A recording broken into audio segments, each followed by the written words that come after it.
I'm gonna share the 11 health principles to transform your body and mind. They're what I used to go from soft 20% to a shredded 6% body fat in 90 days. And keep it off while constantly traveling as a busy entrepreneur. Anyone can use these to get fit fast, even if you've tried every fad diet and workout routine out there. So here's how to transform your body. Starting with principle number 1, it's not how much you eat, it's what you eat. See, a lot of people talk about calories. Let me tell you this, micronutrients is how you feel. Calories is how much you weigh, but macros is how you look. See, most people think that it's about calories, but I'm telling you, you could eat the crappiest calories in the world. If you eat a bunch of Cinnabon or freaking Krispy Kreme donuts, you might hit your calorie goals and you might even lose weight, but you will feel like crap because you don't have the right micronutrients. You need the vitamins, you need the minerals, you need that to control your energy, to maintain good immunity, your mood, even your recovery post-workout is all about your micronutrients. Macros is a completely different game. Your macros are your protein, your carbs, and your fats. And what's unique is you need the right type of macros for your specific goals to actually sculpt your body. If you don't understand how to do this, you can go into a cut, into a caloric deficit, lose the weight. You actually have the ability on your reverse diet up if you dial in your macros to actually use that and your insulin to put on lean muscle mass. Most bodybuilders know it. Most people that are on a diet never get there. But it's not just about what you eat to transform your body. Let's get serious when you eat, which brings us to principle number 2, don't eat after 6 p.m. I first learned this concept from my coach, Alan, because I realized that I would make bad decisions after 6 p.m. Honestly, most cravings, most cheats, most moments of weakness happened after 6. And Alan just said, you shut it down at 6. So what do you mean? He goes, you just shut it down at 6. At 6 o'clock, you stop eating. There's no discussion. There's no conversation. You have to eat within that window, so shut it down. It's funny because if you listen to Brian Johnson, the blueprint guy who wants to live to like 400 years old, he says the same thing. He said, old Brian used to make bad decisions after 4 or 5 p.m. And I just decided to take that optionality off the table. You got to do the same thing. Here's why it's so powerful. First off, if you look at your eating pattern, you probably follow the same thing. You snack at night, you eat because you're hungry. Just take it off the table. It's the easiest way to ensure there's no calorie slips. The other thing is your digestive system follows your circadian rhythm and you need time to rest. You need the ability for your body to relax and recover. If you're eating, you're literally kicking it back into high gear right when you're about to go to sleep. The cool part is it also creates a natural 12-hour fast without effort. Some of you, if you don't eat, until 8 a.m., you can get a 14-hour fast. The longer your body has time to actually feed off of its own energy source, the better you're gonna feel mentally and your recovery. But stopping to eat late night meals and snacking can be really hard if you don't follow this principle. Which brings us to principle number 3. It's easier to avoid the dragon than to slay it. When I was 17, I ended up getting a lot of trouble and found myself in rehab. And I dealt with addictions and demons, and it was a tough period in my life. But I learned something in rehab that's applied to every aspect of my life since then, which is my environment dictates my choices. And one of the ideas that they shared with me is that it's easier to avoid the dragon, avoid the temptation, than to slay it. See, a lot of you guys try to focus on willpower and mental toughness. I would just take the option out of your house. Most people sit there and they have family members that have pantries and cabinets and drawers full of junk food. For me, with food, I had to get rid of it. I had to make it the option that it's not even in the house. Why would I keep things in my house to tempt me that in a moment of weakness, I would make a bad decision? So literally, I'm asking you, go in there, grab all the crap food, all the bad decisions, all the leftovers. I know some of you guys are like, but I don't want to waste food. Great, put it in a bag, bring it to the homeless shelter. I don't know what you want to do with it. It just can't end up in your mouth. Your environment will beat your intentions every day. So here's how to avoid the dragon. Number 1, don't keep trigger foods in your house. The other day, my beautiful friend Ellie brought over homemade peanut butter chocolate chip cookies. It was the most beautiful cookie in the world. I had one bite and I knew immediately it had to be removed from my home. Couldn't keep it around me, had to go. At least I know, avoid the dragon, don't keep it, because those trigger foods are gonna cause me to make even worse decisions. Number 2, don't go down the candy aisle. If you're at a grocery store and you're shopping, there is an aisle called the candy aisle. It's the sugar aisle. It's the processed sugar aisle. It's the place where all the bad decisions are made. I know you gotta go get gum, but ask somebody else to go pick it up for you. Don't go down that aisle. It is a bad decision. Avoid the dragon. Don't try to slay it. Number 3, 20-minute rule. Eat and wait. If I feel inclined to make a bad decision, instead of just a hard no, sometimes I'll just set a timer. I set that timer for 20 minutes and I look at my phone and I said, look, I'm gonna wait. When this thing goes off, I'm gonna then make a decision. Most of the time, I also eat an apple because I figure maybe my blood sugar is a little low and I need to bring it up. So I have an apple, it's low in calories. I wait those 20 minutes. I would say 9 times out of 10, I decide not to make a bad decision. Using that 20-minute rule creates space between the emotion to want to eat and the decision to actually put something in your mouth. And most of the time, you will make a better decision. Number 4, replace, don't remove.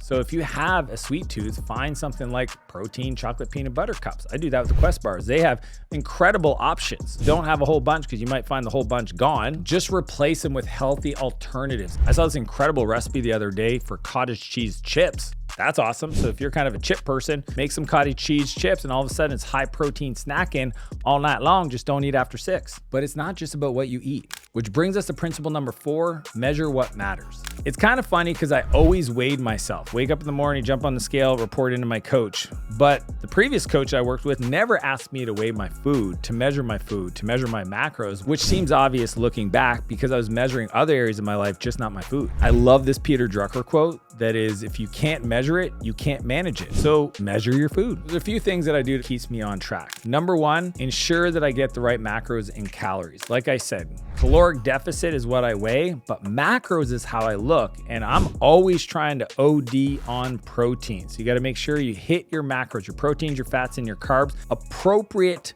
to where you're at. So measure those things. Second thing is I always travel with both scales. I travel with a food scale and I travel with a weight scale. First thing in the morning, I report in what I weigh. Right after that, I eat, but I measure all the food so that I know exactly what to enter and track my macros. Number 3, removes decision making. The cool part is by doing it this way, I don't want to create decision fatigue. I want to set it and forget it. Every time I go to eat, I already know what I'm supposed to eat because I have meal planning. I don't want to think about it. I don't want to sit there and look at a menu and go like, I should eat this, but maybe I'll order that. That's where you get yourself in trouble. But to transform your body, it isn't just about eating right, which brings us to principle number 5, aim for hypertrophy. This one evaded me for a long time because I always thought that to look good, I just had to lose fat. But what I've learned since then is that the whole point is to build muscle. Why? There's this thing called sarcopenia, which is the body's process of eating muscle the older you get. Have you ever touched an old person and their muscle feels like a bag of milk, just the skin and there's nothing in there? That's what it is. And usually around the age of 35 to 40, you start to have your body do this. So if you don't put on lean muscle, then it's not there later in life.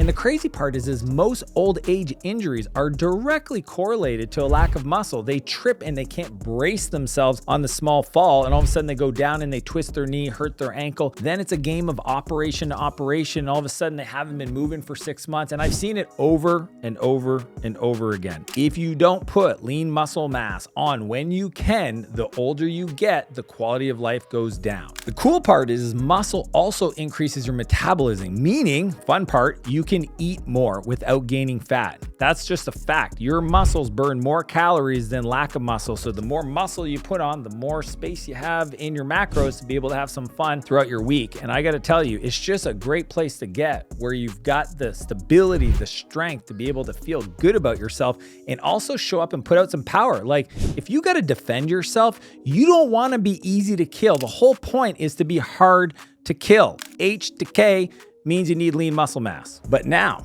how do you build that muscle? Which brings us to principle number 6, lift the same, look the same. I also heard my trainer Alan say this all the time. Lift the same, look the same. If you're lifting the same week over week, don't be surprised if you don't look any different. And it's funny because you go to the gym, you see all these people working out, sweating, doing the thing week over week over. I've seen people years in the gym and they haven't changed their body composition or their physique at all. See, the same effort, same outcome. So how do we change everything? We need to understand this concept called progressive overload training, which is essentially you want to increase your volume and you switch body parts. So you may be in a 6-week block and you'll focus on certain types of movements to hit different body parts, and you want to max out every time you go to the gym. You want to figure out, are you in the rep range of 12 to 15? If you're easily getting 15, increase the weight. Log it. Next time you go back, are you able to get 12 to 15? No, you can only get 10. Cool. Stay there, but lift harder.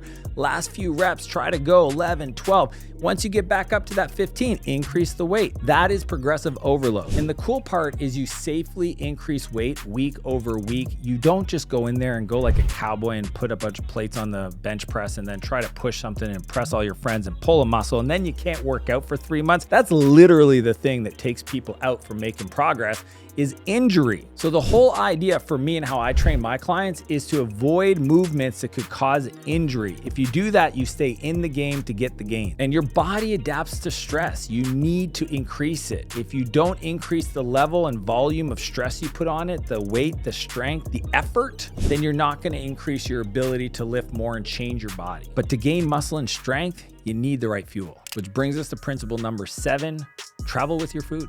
See, most people give up their gains when they travel. I've seen client after client go on vacation, come back, put on 3-5 pounds, and I'm like, why? Have you ever considered that you could go on vacation and actually come back leaner, come back healthier? It's actually not hard. I'm gonna tell you how to do it because most people don't believe me, but I just did it. I got back from Australia and Bali with the family, came back leaner. Well, I learned this the hard way when I did this thing called Project Visible Abs. And the whole time I was doing this for 90 days, essentially cutting my whole body and changing my composition, I traveled. I did like 6 trips, vacations, family stuff, the holidays, because I didn't want anybody to go like, oh, it was easy for you. You just hibernated in your basement and did your thing. No, I went and lived and still got fitter. How did I do that? I got good about my meal prep. So how do you find food when you're out there traveling? First off, contact the local gym on where you're going that's meant for bodybuilders. My tip is ask them if they have a hip thrust machine. If they have a hip thrust machine, they probably are the place that the bodybuilders go. Most of those gyms have a relationship with a meal prep company. Number 2, order the food before you get there. The cool part is those meal prep companies, most of them, you can give them your macros and they'll literally deliver you food made specifically for your macros, or at least close enough to it.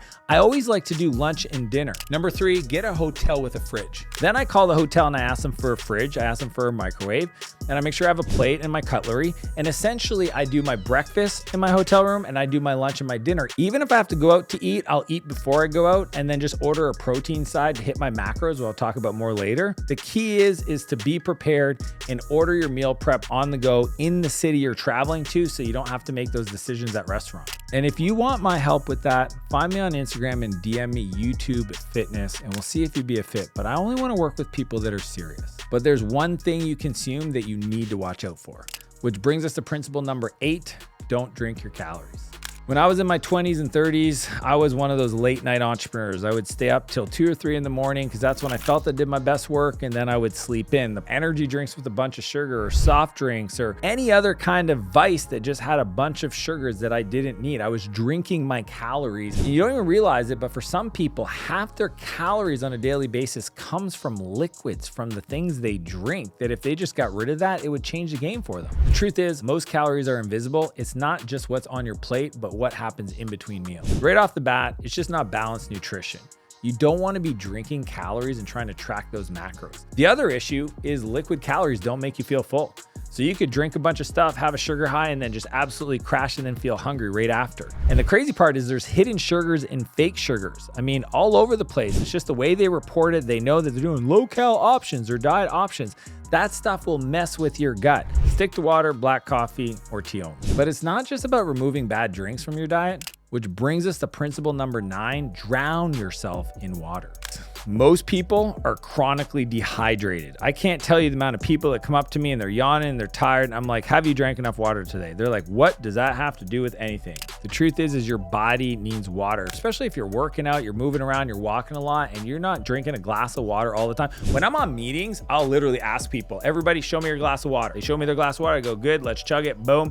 I now know I'm getting the best version of them on the other side of chugging that water. Most people just drown themselves in other stuff and they don't get enough water, and that makes them feel hungry all the time, which then leads to making bad decisions. Dehydration causes more cravings, poor recovery, bad decision, and makes your heart work way harder than anything else. And what you want to do instead is drink 1 liter within 1 hour of waking up. As soon as I wake up, I literally pour myself a filtered glass of water, put a little bit of lemon, a little bit of salt, and I drink that because I want to rehydrate and provide some electrolytes in my body. Most people don't know this, but you actually burn calories by breathing at night. That's actually where the calorie burn comes from, is your breath. That's a crazy idea. So you're probably massively dehydrated as soon as you wake up. So I walk around with a liter of water and I just fill it up, and I make sure I try try to get 3 or 4 of those a day to make sure that I know I'm hydrated.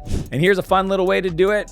Do you get a clear piss before noon? Try to get enough water to get a bathroom break with some clear pee, then you know you're well hydrated. But the truth is, you will end up going out for food once in a while, so here's the right way to do it. Which brings us to principle number 10, load up on protein. I mean, one of the games I play with myself is to overdose on protein. When I say that, I mean like I'm always trying to find lean protein sources. When I go to a restaurant, my favorite thing to do is go straight to the add-on section and see what protein options they have, because you can find chicken, you can find tuna, you can find eggs, and it's for like $7, $10. And what you don't realize is most restaurants will allow you to order just the sides without the whole plate. So for $30, oftentimes I can get 100 grams of protein lean without making bad decisions with a saucy salad or some bad decision like nachos and pizza. Now, I know that sounds crazy and most people will look at you like you're weird, but my rule is you have to be willing to be misunderstood for a long period of time to get any results in this world. If this is new to you, I want to teach you a few things. First off, you have to increase the amount of protein you're having and fill up on it. Well, I don't want to look too bulky and I think protein's not good for my indigestion. I'm telling you, most people are not eating enough protein. Check with your doctor, but definitely increase. Number 2, look for chicken breast, steak, fish, eggs on the go. I mean, I will do beef jerky, but it's high in sodium, so I don't love to do that. I'm just looking for high protein options with low calories, and I try to make sure I front load those before I make any other food decision. Number 3, ask for no seasoning, oil, or salt. Just put it on the side. But if you want to transform your body and your mind, none of this matters if you burn yourself out. Which brings us to principle number 11, prioritize your sleep.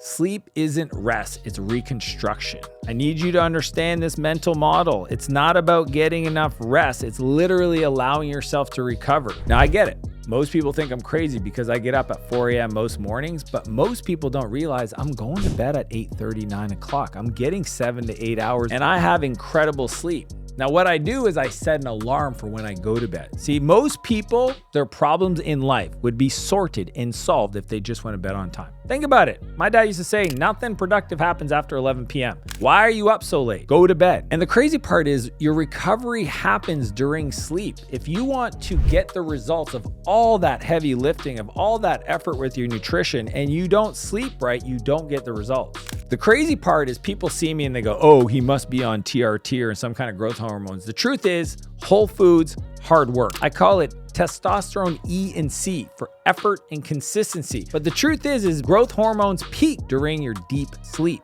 That's why sleep's so important to me. The people that need you to be around, that need your energy, that need you to show up with focus and have the capacity to be able to protect them, to serve them, to play with them, need you. You know, most people would die for their kids, die for their family. Could you live for them?